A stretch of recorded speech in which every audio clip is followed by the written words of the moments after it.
Oh, hello. Welcome to today's video. It's going to be my second Star Wars Shatterpoint tag review. This time we're going to have a look at the Dathomirian tag. So, this is a much smaller tag. There are only 5 units in the game that come with Dathomir as one of their unit tags. It's one of Shatterpoint's weird little orphaned tags that exist in the game. Now, some of these units I've covered before on my Separatist tag review, which is a much longer video. Asajj, Ventress, and Opress are also Separatists. Now, so the conceit here is that we're trying to evaluate these units in the context of making a list that centres around the tag and its synergies. In Shatterpoint, there's always the option of just trying to make a good stuff list, and Lord Maul in particular often features in a good stuff list just by himself, but that's not the objective of this video. So if you're interested in making a list focused around the Dathomirian tag, that's what we're going to try and do today. Okay, so let's have a look at Mother Talzin. Obscuring Shadows. So, a tactic. At the start of this unit's activation, choose another allied Dathomirian unit. One character in the chosen unit may dash. So, handing out a dash with no range limit is pretty good as a tactic. Like, you can't really complain. Basically, the only complaint is that there is that limited pool of units that have the tag to benefit from the dash. But yeah, handing out a free dash with no range requirements, no shenanigans, just hey, that unit, it dashes. It is only one character from the chosen unit, so if you have a support where both the support unit is Dathomirian, you can't dash both of the units. Manipulating Hand is really her signature ability. So you pay 2 force. This is the king of all diceless displacement because it's not a push, it's not a pull, it's an enemy within 4 dashes, and you, the Mother Talzin player, resolve the dash so you can move them away, round a corner, whatever you want them to do. So you can get somebody off an objective with this, even if they've tried to backstop themselves or wedge themselves or do something else to try and keep them safe.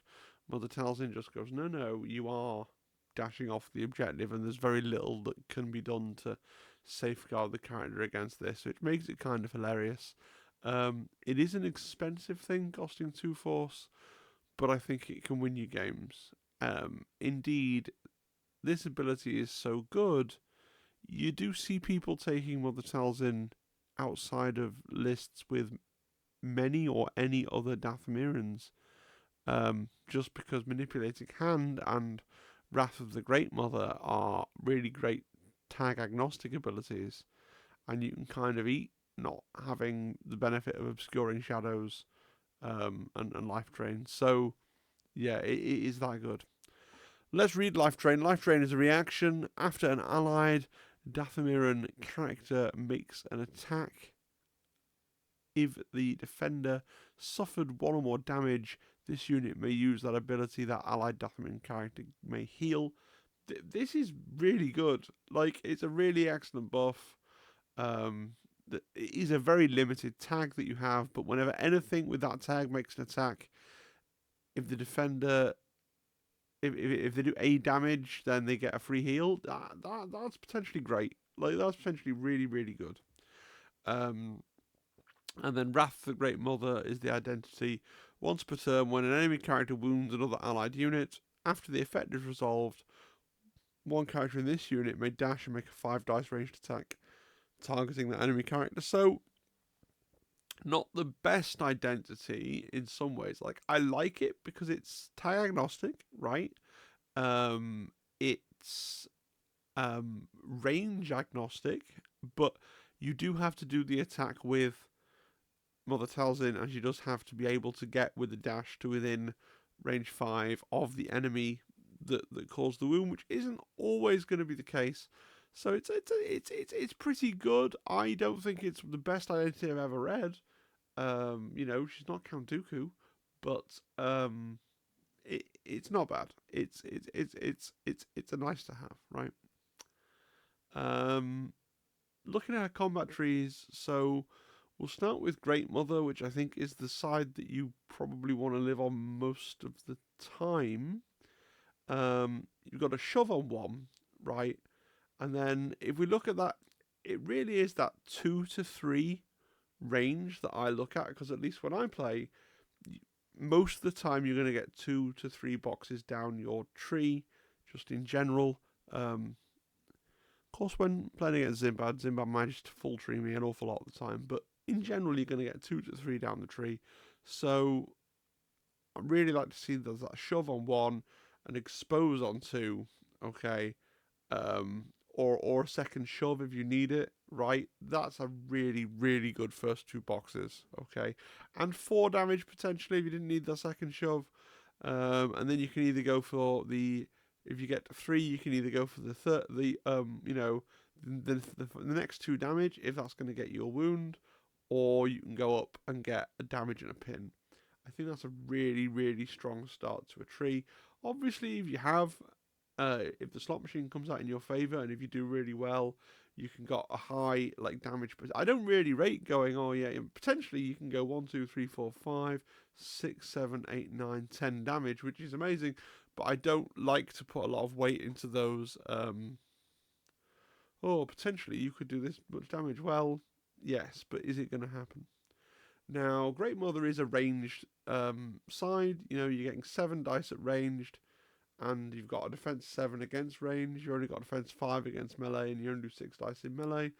Your magics has a decent enough table, so you're getting a crit on 1, and also a hit. But then, if you get to 3, you're still not getting more than 1 crit. So it's not the best offensive expertise table I've seen, but it'll do.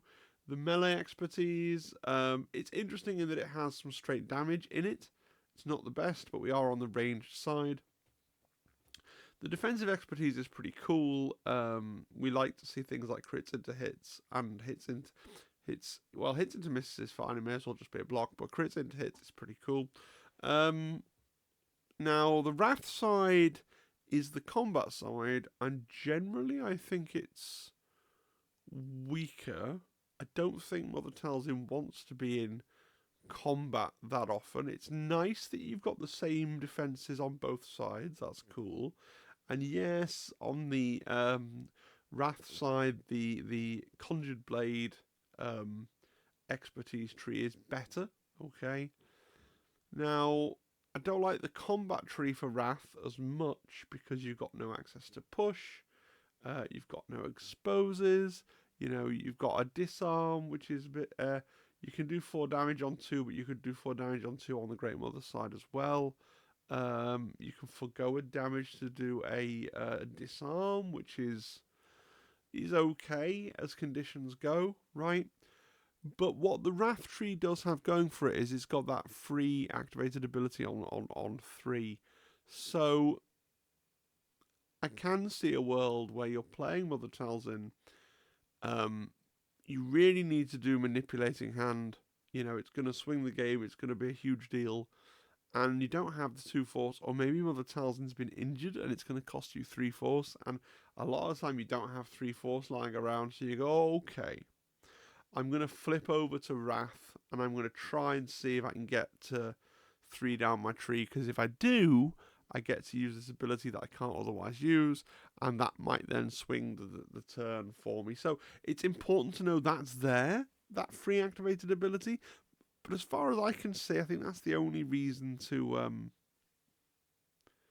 be in Wrath, unless you're in the middle and it's the end of your turn and you're like, oh, I'm going to get engaged in close combat next turn, so maybe I'll flip over to my close combat side at the end of my turn so that I get the extra dice of combat defense. And then when it comes back around to my activation again, I can move out of the way and flip back over. So there's always that reason to flip over, like right at the end of your turn, just because you're hedging your bets on that extra dice of defense, because the defensive expertise is the same. So if you can see that where you are, like I'm on this point and there's a Jedi staring right at me, like, so you might as well flip over in that example as well. 10 wounds, which is great, you know. We're about to see a primary with 9 wounds, so 10 wounds is great, yep. So Asajj, the second time I've talked about Asajj, because Asajj is also a separatist. So Asajj starts out with Dathomirian dexterity. 1 force to jump, but you can do it twice in your activation instead of just once. It's expensive. It does make her very mobile. It's you know, because a jump, you can jump out of combat. You can and a jump is, and 2 jumps is quite far because you get to place your base in between both jumps. So you know, it does make her highly mobile. It's just if you're gonna have the spare force to do it.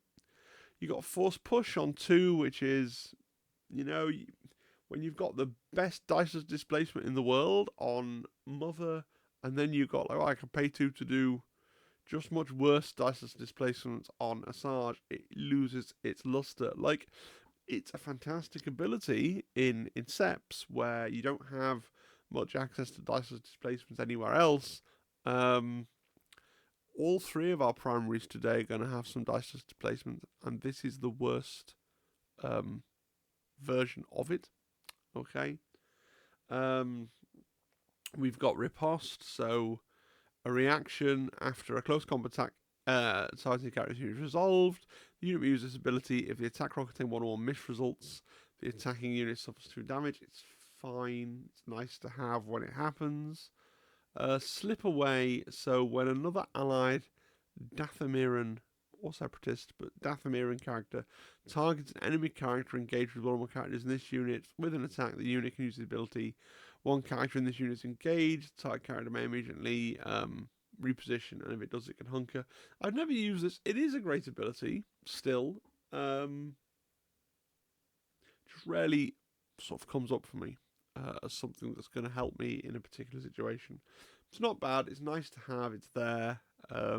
Yeah, it's not a bad ability. I kind of view it as an extra thing on the card, right? And then we got Sith Assassin, which is a much more selfish identity. It's a good identity, right? When a character in this unit wounds an enemy unit after the effect is resolved, you can heal 3 times. If it was a primary or a secondary, you can move or jump. And if it was a primary, refresh 2 force. Like, yeah, you know, if you want to hunt primaries and do, I've done this playing with her in Seps, you know, where you wound a primary and then you get to go cool and mallet off towards another point and heal and get to force, and your opponent's already upset because they've just had a primary wounded, and so this can be one of those things where you just be like, oh, I get to do all this mad stuff now, which is pretty cool. But on the other hand, you know, I often find with these assassin type characters that you want to wound a primary, and it's like, well, often you will fight and then leave the primary on 1 or 2 health, or and then they end up getting the wound, end up going to some kind of support, or you have someone which is already quite damaged, and then you're like, well, cool, I'll come in and finish them off with this and get my identity trigger, and you do, but you're like, cool, I do like 6 damage to you, and they're like, okay, I was on 2 wounds, but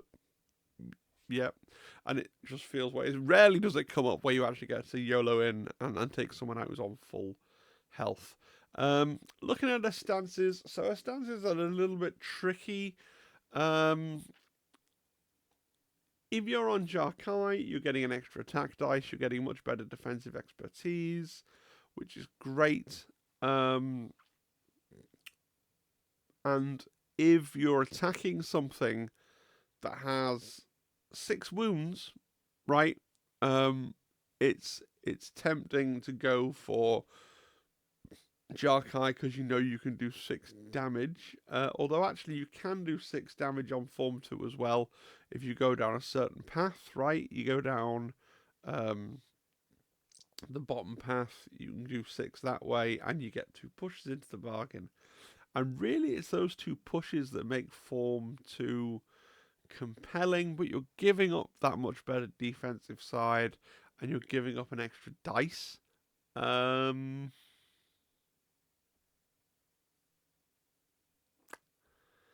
Yeah. Oh, but your offensive expertise is better in Form 2. It's a tricky one. It's a tricky one to evaluate. One day of the week I won't tell you that I'd live in Jarkai. The other day of the week I would tell you that I live in Form 2. It's really interesting because with a lot of characters you're like, oh, this is the side for range and this is the side for combat, or this is the side for doing damage and this is the side for applying conditions, or this is the offensive side and this is the more defensive side. And these are just they're just both slightly different iterations on the same thing. It's Jarkai is more defensive in terms of the expertise tree, and Form 2 is more offensive in terms of the expertise tree, but Jarkai is more offensive in terms of the extra dice of attack. So, yeah, I think today my view is Form 2. You just leave it on Form 2 and stay there. But I can see the merit to that extra grey dice as well. Really, it's not worth getting your head around because Lord Maul just outclasses Asajj in every single way, and it's actually quite sad because he basically does the same stuff but better.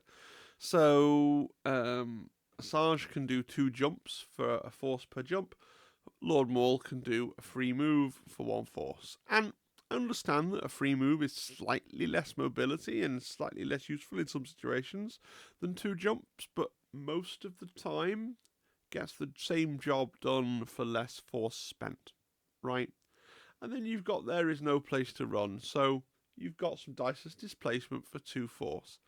Okay, so it's a pull rather than a push, so it has to pull towards you, but you like killing people in combat with lightsabers, so I'm not convinced that's a bad thing. Okay, you don't have the option of going in. I mean, if we flip back to Asajj's tree for a minute, Asajj has the option of going in, fighting the fight, hoping to get 4 down the tree and do the force push for free, and that can be a big deal. Although 4 down the tree is not nailed on, right? Remember, we're thinking 2 to 3 is fairly nailed on. 4 is it'll happen sometimes, kind of a jobby usually, right? But yeah, this one you always are going to do first because it pulls it towards you, but you get an expose, and having an expose on your target is really, really powerful, especially against. I mean, sometimes it's not, because sometimes you're fighting somebody whose defensive expertise tree is really bad, and sometimes you're fighting somebody and they just roll all blocks and it's fine. But like, it's just funny to me the way Lord Maul is just, I do the exact same kind of things that Ventress does, but I do them all slightly better. And then he has revenge. I must have revenge. You've heard about revenge triggers in the Shatterpoint community. Well, this is why they're called revenge triggers. And you'll notice that Ventress has a revenge trigger to do 2 damage if there was a miss in the attack. Maul, on the other hand, when he's wounded by an attack, after it's resolved, he gets to do a dash and a 5 dice attack. So, granted, it's only when he's wounded, not when he's attacked, and maybe that makes Ventress's better because it's a little bit more chip damage over time. But getting to go, oh, you've wounded me, I'm going to immediately dash and do a 5 dice attack, right? Targeting the person that wounded me. That's pretty cool. It's going to put people off trying to wound you, or it should, right?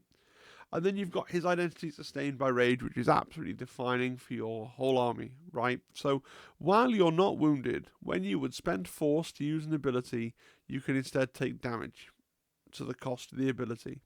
Also, for every 3 damage you have, you add 1 dice to your attack rolls, and for each injured token you have, you add 3 dice to your attack rolls. So, yeah, we can only have 2 injured tokens before he's removed, but this is just a great way of doing stuff and not worrying about the force cost. Like, especially in the list we're building here, where Mother Talzin will give him the ability to heal when he does damage, which is nice.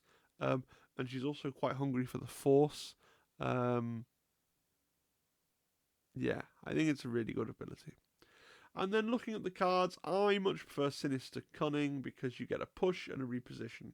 Now, look, I think I might be wrong about that because when Zimbab plays, I seem to remember he always plays on Dark Rage because he likes getting the heals, and he's always getting heals and jumps in his defensive tree. I understand wanting the jump in the defensive tree because it means that when you get shoved, you just get to jump back, right? Which is annoying, understood. But for me, just the access to a shove on 1 rather than waiting for 3 to a shove is a big deal. Now, you could argue, yes, but he's handing out expose, and he's potentially getting all these extra dice, so your rule of thumb about only going 2 or 3 blocks down your tree probably doesn't hold, and maybe, and maybe if I've never had any games with Lord Maul, so maybe if I played loads of games with him and felt it out, I would come round to the idea of using the Dark Rage side, but my reading off the card, it seems to me that Sinister Cunning is better, just because push on 1, reposition on 2, and then if you get there and expose on 3 seems really good. You have access to a ranged attack if you want it. Your defense expertise is worse, although you are getting 2 blocks on 1 expertise instead of 1. So yeah, it lacks the flashy tricks of healing and jumping, but it does have more straight just blocks, right? Yeah, you lose a dice on your melee attack, which is a thing. It is a thing. But I prefer Sinister Cunning, I think. So to rate the 3 primaries, Lord Maul's really good. I'm not even saying that Mother Talzin is definitely better than Lord Maul, just as, like I said at the start, we are talking about making use here of the Dathomirian tag. So she has the actual synergy, right? Lord Maul doesn't synergize. He will accept incoming synergy, if that makes sense, but he doesn't put any synergy out into the world. I do think Maul's better than Ventress every day of the week, though he's just aggressively better than Ventress. He basically does all the things that she wants to do and does them better. As someone who, at the moment, all my actual games, I'm talking about the Dathomirians today because I do own the Mother Talzin box, but so all my games are with Separatists. I play quite a few Separatist lists in all different combinations, and I'm very aware that Lord Maul is better than Asajj in most cases, even when you're playing in Separatist Synergy and you'd think her having the Separatist tag was going to do a lot for you. Doesn't have to do that much. But I think Darth Maul is particularly good as a pair with Mother because he doesn't consume that much force. He does take damage. Mother likes using force and she likes handing out heals to her boys, I think it's and I'm obviously not the first person to have this thought, right? But that's the way I see it, which probably chimes with what other people have already been doing. This game is over a year old, right? But yeah, I'm going to talk about Savage Opress. I've already talked about Savage Opress before in my Separatists video, and he is basically the same story in Dathomir, right? So just in case people haven't gone to watch that one and they've clicked on this one because they're particularly interested in the Dathomirians, which is fine and cool. Dark Fury is 2 force. Choose an enemy unit within 2 and roll 5 attack dice. The chosen unit suffers a damage for each crit and hit in the roll. If it's a force user and it suffers damage, it gains an expertise. So my feeling is this is expensive. If your opponent is a force user, it's really good because putting that expose on them is worth, before you do a normal attack, is worth just about everything. Unless you are somehow very flush for force, and I'm conscious that I'm now not talking about Separatists where Count Dooku is sitting there saying, "Oh, you wounded one of my guys, I'll refresh 2 force, thank you." You might be a bit stuck for force a bit more in this list, so I don't think you're going to be using this against a non-force using opponent, but against a force user, yeah, I find a 2 force to hand out and expose before I attack. That's cool. Furious Rush, you can dash for a force. If you're injured, you can do a full move for a force. Again, it's the force economy thing. I don't know if dashing for a force is definitely worth it all the time. It might be. It's nice to have the option. Once he's wounded and getting a full move for a force, so that's epic. Overpowering monster. When a character in this unit is targeting a primary, add 2 dice to the attack roll, so you get a 9 dice attack. Against if it's a primary who's like a force user and you've already done some Dark Fury to get the chip damage and the expose, yeah. I mean, that's just what this guy does. He has pain is weakness, he has protection and steadfast. Yes, Yeah, I mean, granted, he's not the most defensible guy in the world. He's only rolling 4 defense dice. His defensive expertise tree is kind of poor. But he has 10 wounds, and now he has protection, so those are good things. Unwitting Brute. When an allied Separatist Alliance primary or Dathomirian primary unit starts activation within 3 of this unit, one character in this unit may dash. So the free dash is nice. I think you might do slightly better near Maul, who likes combat and is fast, than near Mother, who generally wants to stay at range. But then again, if he's acting as sort of a bodyguard for Mother, then I guess he can discourage combat primaries from trying to engage with Mother. So again, it's a thing I'd want to play and come back to you with some table time experience rather than just off the cuff card reading. He has a combat tree. It's quite funny. He can go the high road and pump out conditions, but not a push, or he can go the low road and try and get 9 damage, right? Because he's got 1, 2, 3, 4, 5, 6, 7, 8 damage on his tree. He can do a damage from his double-bladed lightsaber, assuming he rolls 1 expertise, is 9 damage. If you Dark Fury'd and got a few damage that way, and got the exposed outlet, you can just one-tap a primary. It's not unreasonable. Like I know I just said, you're probably only going to get 3 steps down your tree. Cool. 3 steps down your tree is still 6 plus 1 from expertise. It's still 7 damage.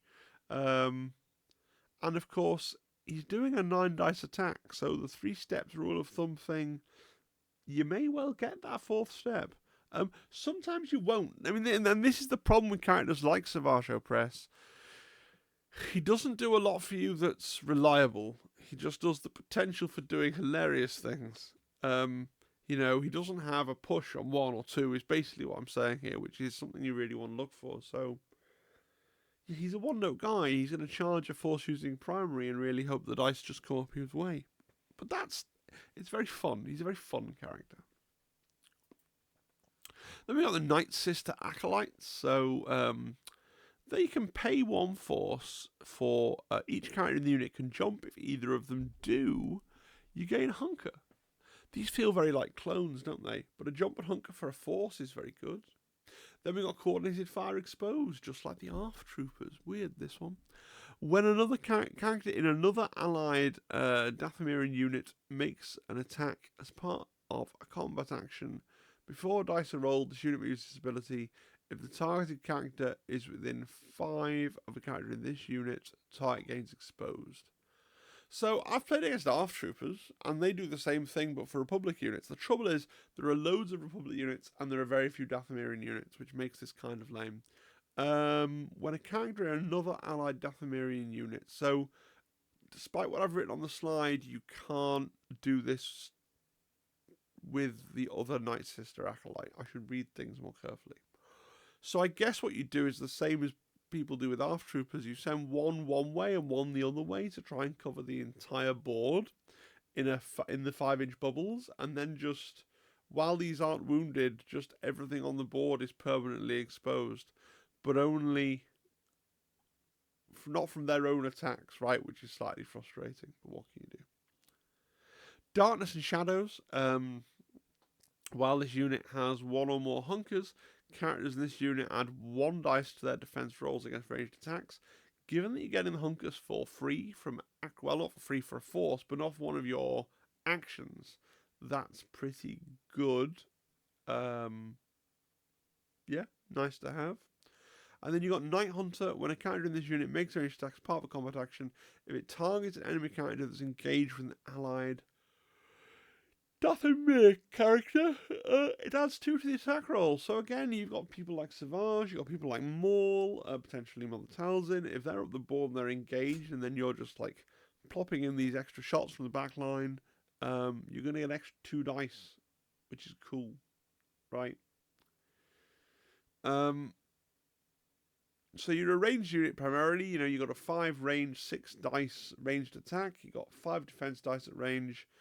Your melee's 5 dice with 4 defense dice. Okay.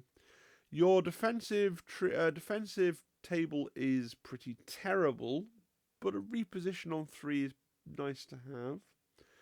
Your expertise on the bow is fine-ish. Like, it's nothing to write home about. Expertise on the blade is also fine-ish. What makes them quite nice is you get a push on 2, right? So it's not the greatest, okay?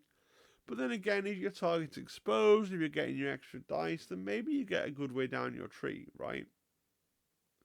You know, it's a bit of a lie, but you've got a max of 7, so that's worth thinking about sometimes, maybe. But you're taking them, their thing, they're like half troopers, aren't they? Their thing is not necessarily what they do in terms of their damage, it's the fact they're running around, they're getting you all these Dathomirian synergies in terms of being able to move and everything else, and they're handing out expose, and they're bleeding hard to shift with their hunker and extra defense dice against ranged. So against ranged attacks, just rolling 7 defense dice, like if you're hunkered, which is pretty amazing. So some lists, 2 lists for your consideration. The first list is just there because if you're watching this because you really like Dathomir, right, and you want to get into Shatterpoint, then what I would suggest that you buy is the core box and then the Mother Talzin box, and out of that box you could build the first list I have there. Now, I always make my lists with an eye towards lore. You don't have to in Shatterpoint. There are some rewards, obviously, in terms of the tags for sticking to the lore, but there's lots of combinations that work mechanically really well and that aren't supported by the lore. But it would be remiss of me not to point out that if you take out Gar Saxon from Lord Maul's squad and replace it with Bo-Katan, you'll actually have a much better time, right? The Mandalorians are really weird like that. In that, Bo-Katan works really well with the Super Commandos, Gar Saxon works really well with the Clan Krees, but I don't want to put that on the screen. I don't want to do that. I wouldn't play it that way. That's just me. Honestly, as you'll see when I talk about the Gar Saxon and the Super Commandos, I'm not that enamoured with that first list. I just like to have... I'm hoping to get some of my pre-existing kill team playing guys to become Shatterpoint curious, so... I think it's a good starter list. The second list is the one I would really like to try, obviously, but you're buying the Cad Bane box to get the bounty hunters, and you're buying the Dooku box to get Jango Fett, right? But I think that's a better list. The bounty hunters, we will look at their cards in a minute, but they have payday, which means that they can have the Dathomirian tag, which just means that you only have Jango, who isn't synergistic with the rest of your team. Contrary to what I put on the screen, I might actually swap Asajj and Jango around, just so Asajj can start deployed next to his brother Maul, because that's nice, and it means they can go off together on adventures. But it's something I'd have to play. Maybe you want Asajj to hang around with Mother. I don't know. Jango is there because he is... First of all, he's good, he's independent, and he's one of these really good independent 4 points cost secondaries that just slots into any list and does his own thing and doesn't worry about what the rest of the list is doing to him. I've picked Jango because he is the most thematic, being as he is a bounty hunter, and it's not unreasonable that Lord Maul has just sort of phoned him up and said, hey, I need some muscle, right, here's some money. Works perfectly well. That's what a bounty hunter is. If you care less about being lore appropriate, the other 2 obvious 4 point cost secondaries that don't really care what the rest of your list is would be Obi-Wan out of hiding, sometimes called Obi-2, or Crosshair from the Bad Batch. And they are the other 2 in-era sort of 4 point secondaries that can just go in any list and just do their thing in that list and be happy. That's my idea. So we'll have a look at some of these other units that I've just talked about. We'll talk about Jango Fett again. Talked about him in my separatist rundown because he is a separatist. Doesn't have payday because I guess he's a snapshot from the lore where he was on a long-term retainer to Count Dooku, right? He was a important paid for foot soldier of the Separatist lines at this point for an indefinite period, I guess. But you know, it would be cool if he could have payday. That would really help us out here, but he doesn't. Jetpack, solid, right? Pay 1 for a jump, love it. Capture. I'm going to read client's getting impatient first. So my client's getting impatient. After you make a focus action, you can jump. So you can get that second jump, so you can be as mobile as Asajj Ventress. But that second jump does cost you an action, right? You have to do the focus action to get the jump. So he can be very mobile with a move and 2 jumps, but that is all of his actions as well. I'm just looking to get paid. I said this before, it's ridiculous. It's basically an identity. It doesn't have the identity icon because he's not a primary, and identities are something a primary has. But whenever he wounds a primary unit or a secondary unit, you refresh 2 force, and he can heal twice, which is really good. Especially in this list, I think, which is really going to enjoy having access to the extra force because, you're spaffing force away with payday on the bounty hunters, which we'll see. Mother Talzin likes to have a lot of force available. The Nightsisters want to spend force. There's a lot of force costs, so having those 2 force refresh, if you can wound someone with Jamgo, is pretty good to have.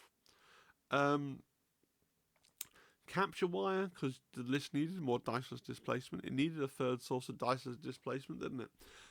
For 1 force, choose a character in this unit and an enemy character within 3 of that character. Pull the chosen enemy character 2 towards the chosen allied character. The chosen enemy character gains pin. It's a very, very good ability. It is a pull, not a push. When I first started playing Shatterpoint, I played a lot with Jango Fett in my Separatists. I did struggle with this, because to pull folks off an objective, you do need to be positioned with this and angled just right so you don't quite mess yourself up. But it's one of those things where you can sort of, I'm going to move and maybe jetpack or focus and get a jump from my client is getting impatient, right? And then I'm going to capture wire, right? And then I'm going to jetpack over the head of the person I've just pulled to get on the objective, potentially, right? But it is quite a tricky thing to do that way around. Not so fast is funny. So for a force, it's a reaction that costs a force. But at the start of an enemy unit's activation, if 1 or more characters in the unit are within 3 of a character in this unit may use the ability roll 5 attack dice. The attacking unit suffers a damage for each crit and hit, which is pretty fantastic, actually. It's weird in Shatterpoint. There's not very much else in the game that lets you hurt people in their own turn. His combat tree is all right, right? You do have the option of getting a free capture wire, which is potentially nice. You're only really going to shoot with him if you don't need to get, if you're not using the move. I just feel with Jango quite often you're using the a move and a second jump, so you're getting a lot of turns where you're doing like you might move, focus, capture wire, and then jetpack in that sort of order, as I outlined. But if you don't necessarily need to use the focus to get that spare jump, then move, shoot, hope to get a free capture wire, but then capture wire is also an option. Like, his combat tree isn't bad. He's not a guy that has pushes, but you don't really care because you've got capture wire. He's got a crit pistol, which is amazing at range. He's less happy in combat with his pistol. His Beskar armor's pretty crackers though, so that's okay.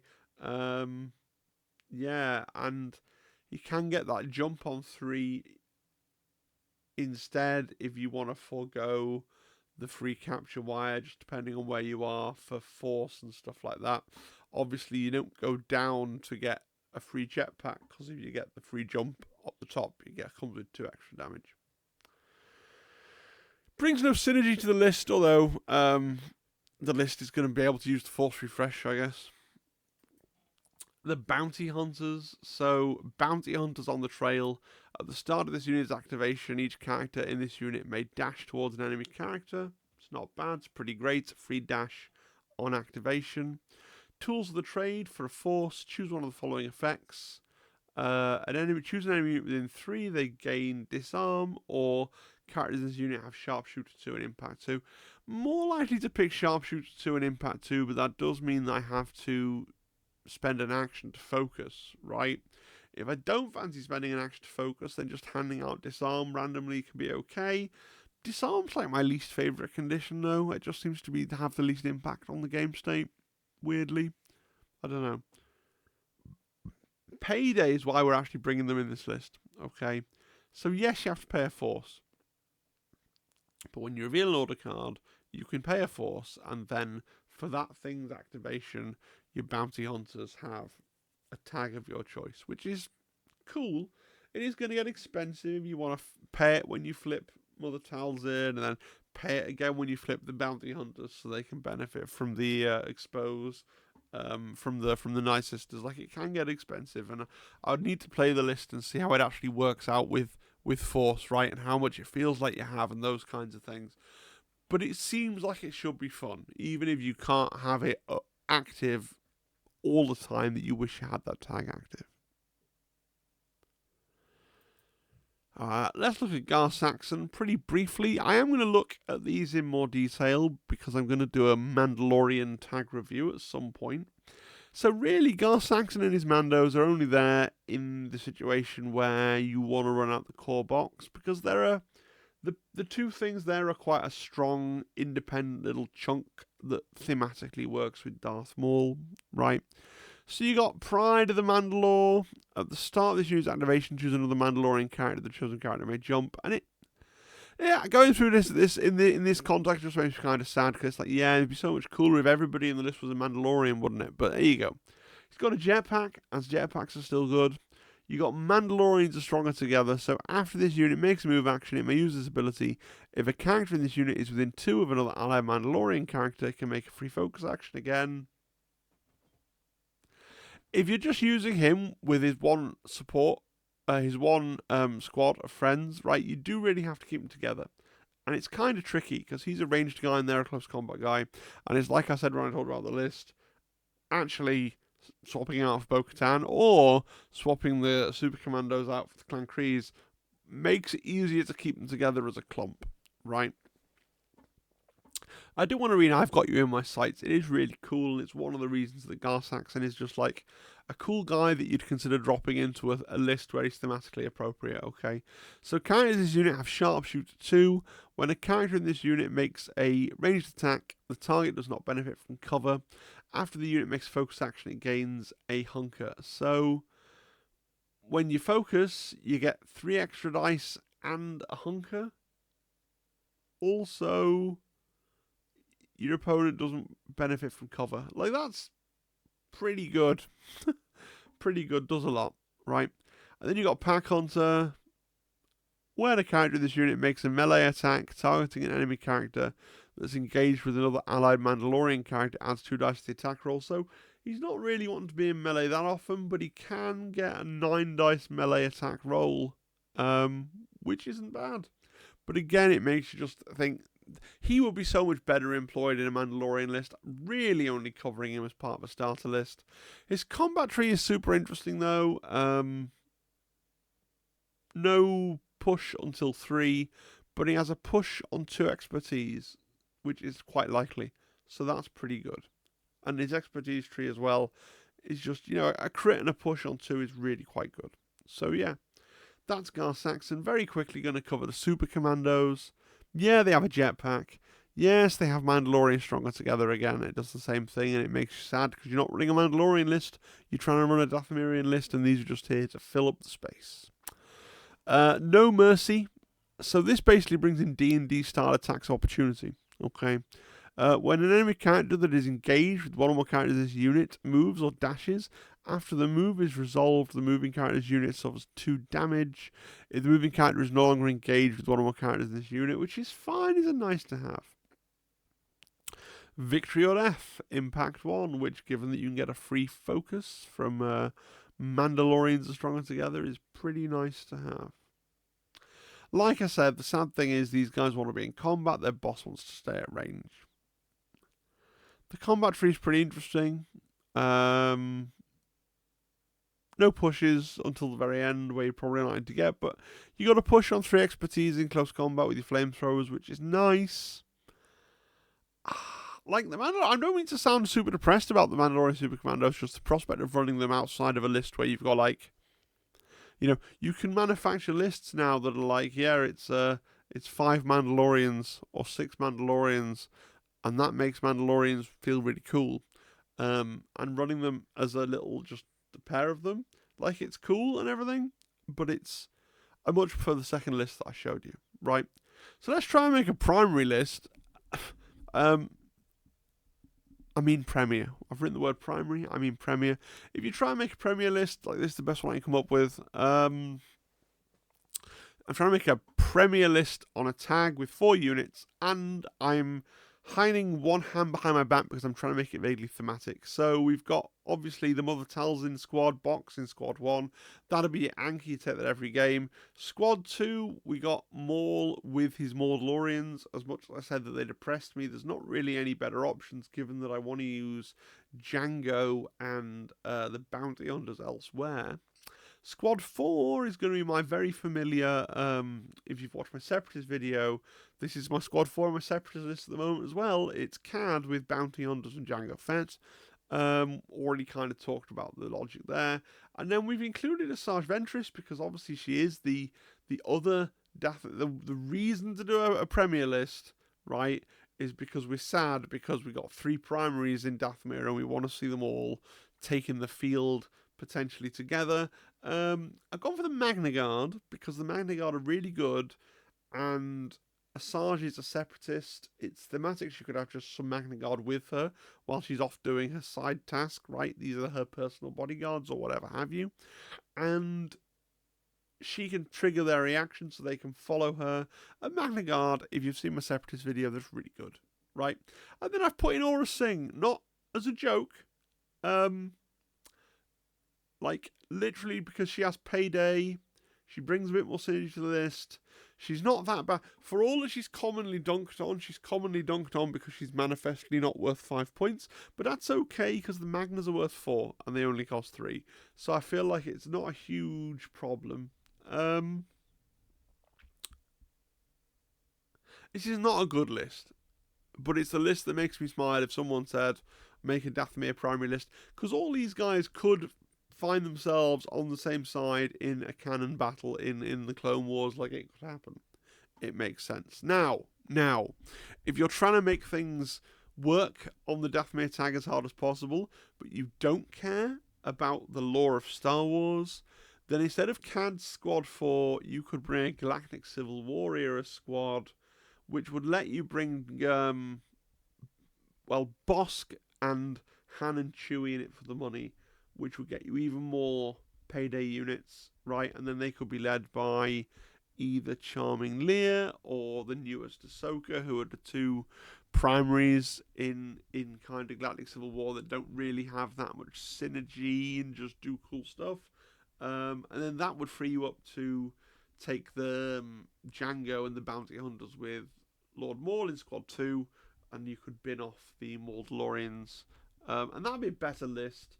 But why are Han and Chewie taking to the field? I get that they're in it for the money, but it still just doesn't make sense at all. But it's also an option. I'd like to talk briefly about the future. If you're watching this video and you clicked on it, chances are the most likely thing is that you are a fan of me, and then you monomanically click on all the videos I put out, which is kind of you. But chances are you care about the idea of playing Dathomirian Shatterpoint. You want to know, are they going to get any more stuff? I think the best chance of Dathomir getting more bits is when they tackle the Ahsoka live action series.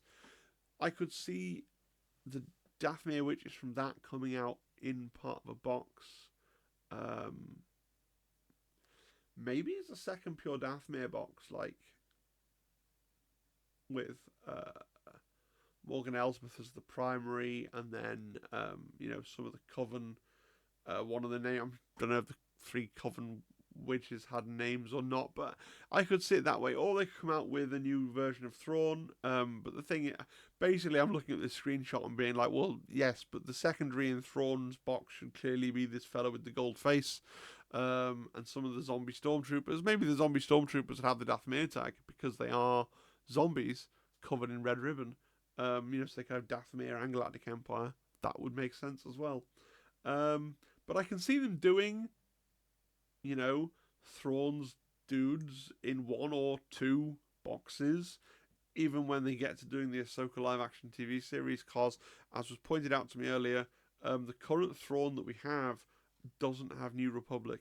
So I think they have left that design space open for them to do a second Thrawn. Now you can ask the question, has Thrawn himself actually changed that much in Ahsoka compared to where he was in Rebels? I mean, he's a lot more tolerant of magic and things. So, yeah, potentially.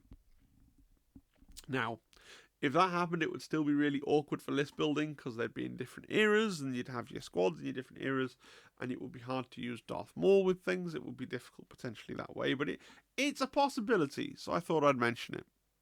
Final thoughts then. So this is my second of these tag rundowns for a much smaller tag. I will at some point try the because I have the Mother Talzin box because I bought it for Savage Opress. So I will try Mother Talzin with Darth Maul and Bounty Hunters and Jamgo in a game. I think the idea of trying to say I don't go to that many, or I don't plan on going to that many premiere events that the premiere thing will come up. So if I'm going to a premiere event, I'll play Separatists. I wouldn't try and play the world's jankiest Dathomir list. But I thought it was a fun exercise to do for a video. Okay. Any suggestions or corrections or comments, do feel able to comment. Like, I'm not an expert on this game. I'm just I'm excited by it, so I'm trying to make some content for it. Do like, subscribe, comment, etc. And consider joining the Discord.